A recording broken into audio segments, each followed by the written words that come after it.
Je vous propose maintenant une nouvelle thématique donc sur EBP Compta 2016. Donc après avoir vu tous les modes de saisie, nous allons voir maintenant tout le traitement comptable une fois qu'effectivement votre saisie est faite.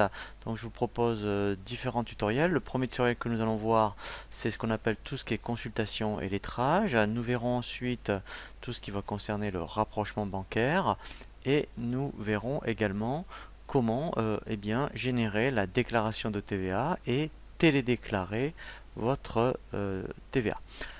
Le premier donc tutoriel que je vous propose par rapport à cette thématique est tout ce qui est consultation et lettrage. Alors ici nous allons voir vraiment toutes les possibilités, je dirais, de lettrage qui vous est offerte et également au niveau de tout ce qui est consultation. Ici, si vous voulez vraiment optimiser, je dirais, ces nouvelles versions donc de EBP Compta, eh bien, nous allons voir des notions de grands livres interactifs, de balance interactive, qui donc sont différentes des principales éditions que vous avez l'habitude de faire lorsque vous demandez éventuellement une impression d'un grand livre ou d'une balance. Et bien là, comme son nom l'indique, comme c'est interactif, on peut à partir, eh bien, je dirais, d'une visualisation, faire pas mal d'opérations.